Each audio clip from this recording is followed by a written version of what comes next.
नमस्कार दोस्तों, the exam hacker channel में आपका स्वागत है। दोस्तों, जैसा कि हम लोग यूपीपीसीएस 2019 के जो ज्योग्राफी ऑप्शनल में जो क्वेश्चन पूछे गए थे, उसको हम लोग डिस्कशन कर रहे हैं। अभी तक दोस्तों हम लोग 7 क्वेश्चन को ऑलरेडी डिस्कस कर चुके हैं, जो 3 जियोमॉर्फोलॉजी से थे और 3 क्लाइमेटोलॉजी से थे और एक क्वेश्चन हम लोग ओशिनोग्राफी से जो पूछा गया था उसको हम लोग स्टडी कर चुके हैं। आज दोस्तों ओशिनोग्राफी से जो दूसरा क्वेश्चन है उसको यहाँ पे स्टडी करने वाले हैं, डिस्कशन करने वाले हैं। तो देख लेते हैं आज का क्वेश्चन क्या है। आज का क्वेश्चन है दोस्तों, pointing out the general characteristic of ocean current, examine the current of Atlantic ocean. यहाँ पे महासागरीय धाराओं की सामान्य विशेषताओं को इंगित करते हुए अटलांटिक महासागर की धाराओं की परीक्षा कीजिए। तो दोस्तों ये 15 नंबर का क्वेश्चन था यूपीपी से 2019 की ज्योग्राफी ऑप्शनल के पेपर 1 में। तो इस यदि क्वेश्चन को आप देखोगे तो 2 पार्ट है। पहला पार्ट है कि जो जनरल कैरेक्टरिस्टिक है ओशियन करंट की उसको पॉइंट आउट करना है, और दूसरा पार्ट है एग्जामिन करना है जो अटलांटिक ओशियन के करेंट्स हैं उनका। तो एग्जामिन यहाँ पे कीवर्ड्स हैं। एग्जामिन का मतलब है जैसे परीक्षा करना। तो आप कैसे परीक्षा करते हो, मान लो किसी भी कोई भी क्वेश्चन आपको दिया है, उसका आंसर यदि किसी ने लिखा है तो आंसर की परीक्षा कैसे करोगे। आंसर की कैरेक्टरिस्टिक देखोगे, आंसर का डिटेल देखोगे, डिटेल करने के बाद यहाँ पे देखोगे कि क्या इसमें विशेषताएं हैं या क्या सही है क्या गलत है। तो वैसे ही यहाँ पे जो अटलांटिक ओशियन की जो करेंट्स हैं उसका हम लोग परीक्षा करना है। परीक्षा करने में देखेंगे डायरेक्शन क्या है, उनका नेम क्या है, ये वार्म है या कोल्ड है या क्या रोल अदा करता है, ये सारे कैरेक्टरिस्टिक को मेंशन करना है यहाँ पे। तो अभी आपको समझ में आ गया होगा क्या क्या करना है और लिखना क्या है इसमें। तो देख लेते हैं दोस्तों, जैसा कि हर एक क्वेश्चन में कुछ कीवर्ड्स होते हैं जिसको आपको मेंशन करना बहुत ज़रूरी है। तो ओशियन करंट और अटलांटिक ओशियन से रिलेटेड जो कीवर्ड्स हैं तो इसको देख लेते हैं। करंट का direction, naming, current movement, cold current, warm current, North Atlantic equatorial current, Canary current, Benguela current, Sargasso Sea और ब्राज़ील करंट। ये सारे कीवर्ड्स हैं। इसी कीवर्ड से आपको आंसर देना है। तो देख लेते हैं इसका आंसर क्या होगा। जैसा कि आंसर में दोस्तों 3 पार्ट होते हैं, इंट्रोडक्शन, बॉडी और कंक्लूजन।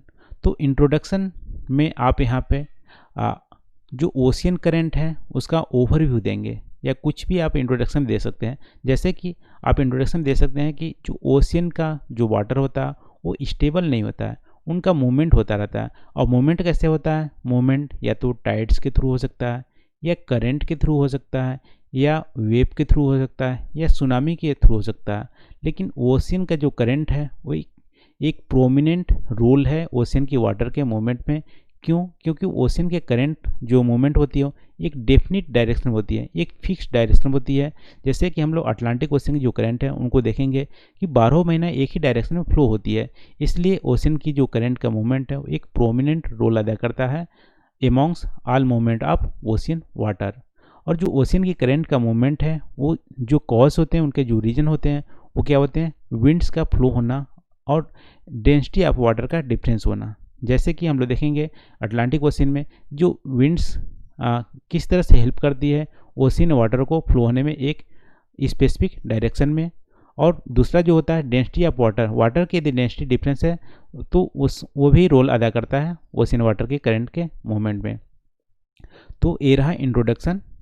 अब देख लेते हैं बॉडी पार्ट में पहला जो पार्ट पूछा गया है कि general characteristic of ocean current बताना है। तो दोस्तों जैसे किसी भी बंदे की यदि जनरल कैरेक्टरिस्टिक बताना है तो क्या बताओगे, इनका नेम क्या है, ये किस डायरेक्शन में फ्लो होता है, या वार्म है या कोल्ड है, ऐसा समथिंग आप कुछ कैरेक्टरिस्टिक बता सकते हो। वैसे ओशियन करंट की कैरेक्टरिस्टिक में सबसे पहले नेमिंग। तो नेम ऑफ ओशियन करंट क्या होती है। तो नेम जनरली दो बेसिस होता है नेम बताने के लिए।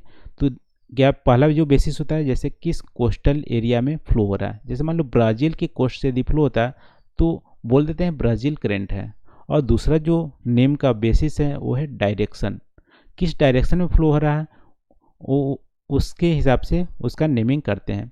जैसे विंड्स का नेमिंग करते हैं। विंड्स का नेमिंग के लिए क्या है, ईस्ट से यदि वेस्ट फ्लो हो रहा है विंड्स तो क्या बोलते हैं ईस्टर्ली विंड्स। लेकिन यहाँ पे यदि ईस्ट से वेस्ट करंट फ्लो हो रहा है तो इसके वेस्टर्ली करंट बोलेंगे, ईस्टर्ली करंट नहीं बोलेंगे। तो यहाँ पे नेमिंग जो है, करंट का नेमिंग जो है अपोजिट नेम है विंड्स का, इसको आपको ध्यान रखना है। ये रहा पहला करेक्टरिस्टिक। फिर दूसरा करेक्टरिस्टिक है जो ओशियन की करंट होती है उनकी डेप्थ जो होती है 1 किलोमीटर से ज़्यादा नहीं होती है। मान लो ओशियन का जो डेप्थ है एवरेज 6-7 किलोमीटर आप मान सकते हैं, तो 1 किलोमीटर जो डेप्थ होती है उससे डेप्थ ज़्यादा नहीं होती है ओशियन करंट की। फिर ओशियन करंट की जो वेलोसिटी होती है वो एक मान स्पायरल से मेजर किया जाता है। और ओशियन जो डिफ्लेक्ट होती है, करंट की डिफ्लेक्शन होती है, नदर हेमिस्फीयर में राइट होती है और सदर्न हेमिस्फीयर में लेफ्ट होती है ड्यू टू कोरियालिस फोर्स या फेरेल लॉ। फिर अगला जो कैरेक्टरिस्टिक है, ओशियन करंट दो टाइप का मूवमेंट होती है, हॉरिजेंटल मूवमेंट और वर्टिकल मूवमेंट। हॉरिजेंटल करंट में आप अप वेलिंग देखोगे, जो बॉटम से जो होती है वाटर वो अप आती है और अप से क्या होती है जो ऊपर होती है वो सिंक होती है। तो ऐसा एक वर्टिकल मूवमेंट भी देखने को मिलता है करंट का। हॉरिजेंटल मूवमेंट तो हम लोग अटलांटिक ओशियन में डिस्कस करेंगे ही। फिर देखो मोशन ऑफ करंट जो होती है सर्कुलर मोशन भी फॉर्म होती है, उसको बोलते हैं गायर। जैसे मान लो अटलांटिक ओशियन में देखेंगे कि एक गायर फॉर्म होता है, एक सर्कुलर मोशन होता है, जो ओशियन करंट का सर्कुलर मोशन होता है उसको बोलते हैं गायर। ये भी एक कैरेक्टरिस्टिक है।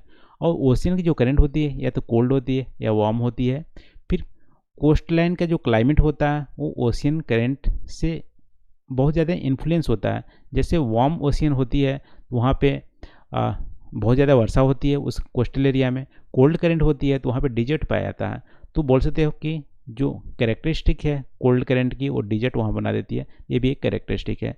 फिर देखो मोस्ट ऑफ हॉट स्पॉट जो फिशिंग ग्राउंड होते हैं वो जहाँ पे कोल्ड और वार्म ओशियन करंट मिलते हैं वहाँ पे पाए जाते हैं फिशिंग का हॉट स्पॉट ग्राउंड। फिर ओशियन करंट हेल्प करती है ट्रांसपोर्टेशन ऑफ सरप्लस हीट। मान लो ट्रॉपिकल एरिया में हीट ज़्यादा होती है उसको ट्रांसफ़र करती है पोलर एरिया में, यानी कि लो लैटिट्यूड से हाई लैटिट्यूड में हीट का ट्रांसफ़र भी करती है ओशियन करंट। तेरह दोस्तों general characteristic of ocean current. कुछ ज़्यादा ही पॉइंट यहाँ पे डिस्कशन कर लिया है, लेकिन इसमें से आपको जो अच्छा लगे जो मेन लगे उसको आप यहाँ पे मेंशन कर सकते हो आप अपने आंसर राइटिंग में। तो ये रहा जनरल कैरेक्टरिस्टिक। अब आते हैं दूसरे पार्ट जो है ओशियन का करंट क्वेश्चन का।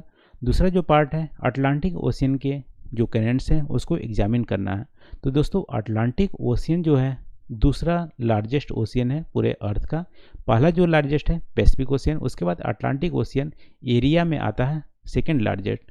तो अटलांटिक ओशियन को दो पार्ट में डिवाइड करते हैं, नदर अटलांटिक ओशियन और सदर्न अटलांटिक ओशियन। नदर अटलांटिक ओशियन में आप देखोगे इक्वेटर से आर्कटिक सर्कल तक आपको देखने मिलेगा नदर अटलांटिक ओशियन, और सदर्न अटलांटिक ओशियन आपको इक्वेटर से अंटार्कटिका सर्कल तक देखने को मिलेगा। एक इमेज की सहायता से हम लोग सारे एग्जामिन करते हैं। नोट्स तो आपको प्रोवाइड कर दिया जाएगा लिंक पे, एक इमेज की सहायता से देख लेते हैं। तो यहाँ पे आप देख सकते हैं कि ये है नदर अटलांटिक ओशियन और ये है southern Atlantic ocean. Northern Atlantic ocean equator से आर्कटिक जो सर्कल है 65 डिग्री 66 डिग्री तक यहाँ पे मिलता है, और फिर सदर्न जो अटलांटिक ओशियन है इक्वेटर से अंटार्कटिक सर्कल तक स्ट्रेच होता है। अब देखो नदर्न हेमिस्फीयर में अटलांटिक ओशियन है, उसकी करंट कौन कौन से हैं, ये देखो नॉर्थ अटलांटिक इक्वेटोरियल करंट। अब देखो ये अफ्रीका से ब्राज़ील की तरफ फ्लो होती है, ये एक वार्म करंट है। इसको एग्जामिन कैसे करेंगे, एक वार्म करंट है और एक इक्वेटर की तरफ फ्लो। यहाँ देखो इंसुलेशन बहुत ज़्यादा होंगे, तो इंसुलेशन ज़्यादा होंगे तो ये वार्म तो होंगे ही ट्रॉपिक एरिया में, तो वार्म करंट है और ये ब्राज़ील की तरफ फ्लो होते हैं। ठीक है, तो पहला करंट है। दूसरा जो करंट है यहाँ पे आप देख सकते हैं यूएटन करंट, यहाँ पे वेनेजुएला के कोस्ट में आप देखने मिलेगा, ये भी वार्म करंट है। और फिर फ्लोरिडा करंट यहाँ पे देखने को मिलेगा, ये मेक्सिको के आसपास में देखने को मिलेगा कोस्टल एरिया में, ये भी वार्म करंट है। फिर गल्फ स्ट्रीम यूएसए के कोस्ट लाइन भी देखने को मिलेंगे, ये भी एक वार्म करंट है। फिर गल्फ स्ट्रीम के बाद यहाँ पे नॉर्थ अटलांटिक ड्रिफ्ट करंट जो यहाँ पे यूके या फ्रांस की तरफ जो यूरोप की तरफ फ्लो होता है, ये भी एक वार्म करंट है। फिर यहाँ पे कैनरी करंट, ये कोल्ड करंट है क्योंकि आप देखो ये पोलर रीजन से आता है यहाँ तक, तो कंपेयर करेंगे तो एक कोल्ड करंट है कैनरी करंट, जो अफ्रीका के जो सहारा डेजर्ट हैं उसको बनने में हेल्प करता है, डेजर्ट बनने में हेल्प करता है। ये रहा कोल्ड करंट। और यहाँ पे आप देखोगे कि लेबरेटर जो कोल्ड करंट है और गल्फ स्ट्रीम जो वार्म करंट है, तो यहाँ पे दोनों मिल रहे हैं। जब कोल्ड करंट और वार्म करंट मिलते हैं तो क्या होता है, फिशिंग का हॉट स्पॉट ग्राउंड बन जाता है। तो यहाँ पे ग्रेट बैंक फिशिंग ग्राउंड यहाँ मिलता है, जो वर्ल्ड का सबसे रिचेस्ट फिशिंग ग्राउंड है। इसको आपको ध्यान रखना। अब यहाँ पे देखो एक गायर बना रहा है। गायर कैसे बना रहा है, एक ओशियन का जो करंट का मूवमेंट है एक सर्कुलर मूवमेंट ले रहा है, तो यहाँ पे गायर बना रहा है और बीच का जो एरिया है उसको सार्गासो सी बोलते हैं। सब ट्रॉपिकल गायर है, क्योंकि ट्रॉपिकल और सब ट्रॉपिकल एरिया मिलता है इसलिए इसको सब ट्रॉपिकल गायर बोलते हैं। और ये क्लॉकवाइज मूव कर रही है, देखो क्लॉकवाइज मूव कर रही है, तो इसको आपको ध्यान रखना है। ठीक है, फिर आते हैं सदर्न जो अटलांटिक ओशन है उसमें आते हैं। इसमें आप देखोगे साउथ साइड में जो इक्वेटर साउथ है, south Atlantic equatorial current flow हो रही है जो भी ब्राज़ील की ओर आ रही है। फिर ब्राज़ील से साउथ की ओर इधर आ रही है, ब्राज़ील करंट बोलते हैं। जैसे नेमिंग यहाँ पे ब्राज़ील की कोस्ट में, इसलिए ब्राज़ील करंट बोलेंगे। यदि डायरेक्शन से इसका नाम दिया जाए तो ये साउथ को आ रही है तो सदर्न करंट भी बोल सकते हैं। ठीक है, फिर देखो यहाँ फाल्कलैंड करंट जो पोलर एरिया से आ रही है, कोल्ड करंट है। और देखो warm current, Brazil current warm है, फाल्कलैंड करंट कोल्ड है। तो यहाँ पे जब कोल्ड और वार्म करंट दोनों मिलते हैं तो यहाँ पे फिशिंग ग्राउंड का हॉट स्पॉट देखने को मिलता है। फिर ये फ्लो होती है अफ्रीका की ओर। अफ्रीका में यहाँ पे बेंगुला करंट बोलते हैं, क्योंकि यहाँ पे केप बेंगुला एक जो सदर्न पार्ट है अफ्रीका का, वहाँ पे केप बेंगुला, इसलिए इसको बेंगुला नाम दिया गया। तो बेंगुला करंट एक कोल्ड करंट है। कोल्ड करंट चलते यहाँ पे कालाहारी डिजर्ट आपको अफ्रीका कंटिनेंट में देखने को मिलेगा। और फिर यहाँ पे कोल्ड करंट जो आती है बेंगुला इक्वेटर के पास, साउथ अटलांटिक इक्वेटोरियल करंट नाम दिया जाता। फिर यहाँ पे देखो एक गियर बना रहा है, तो इसको सब ट्रॉपिकल गियर है। इसका जो डायरेक्शन है सदर्न हेमिस्फीयर में वो एंटी क्लॉकवाइज देखने को मिलेगा। 13 दोस्तों अटलांटिक ओशियन के जो करेंट्स हैं उसका डिटेल, इसको एग्जामिन में यही आप दे सकते हैं कि जो डिफरेंट करंट हैं उसको आप मेंशन करेंगे। फिर डायरेक्शन बताएंगे कि वेस्टर्लीज है, वार्म करंट है, जैसे यूकाटन करंट ब्राज़ील की कोस्ट से फ्लो होता है, ये नॉर्थ वेस्ट डायरेक्शन में फ्लो हो रहा है। और ये वार्म करंट है, ये सारे डिटेल आप दे सकते हैं। जैसे कैनरी करंट है, ये वेस्ट ऑफ अफ्रीका में फ्लो होता है और डायरेक्शन है साउथ डायरेक्शन। और कोल्ड करंट है और ये सहारा डिजर्ट के बनने में हेल्प करता है, तो रोल अदा करते हैं, इसको भी एग्जामिन कर सकते हैं आप। और जैसे कि कालाहारी डिजर्ट बनने में बेंगुला करंट हेल्प करता है, या बेंगुला करंट के चलते आपको कालाहारी डिजर्ट देखने को मिलता है, तो इसको भी रोल अदा आप एग्जामिन कर सकते हो ऐसे। तो ये रहा दोस्तों अटलांटिक ओशन के करेंट्स और इसके डिटेलिंग या एग्जामिन। तो आज के क्वेश्चन बस इतना ही। आई होप यहाँ पे आपको क्वेश्चन का जो आंसर है मिल गया होगा, और आपको आंसर कैसा लगा प्लीज़ कमेंट करके ज़रूर बताना कि इम्प्रूवमेंट और क्या किए जा सकते हैं। ठीक है, तो थैंक यू फॉर वॉचिंग। मिलते हैं अगले वीडियो में नए टॉपिक के साथ, नए क्वेश्चन के साथ। Thank you.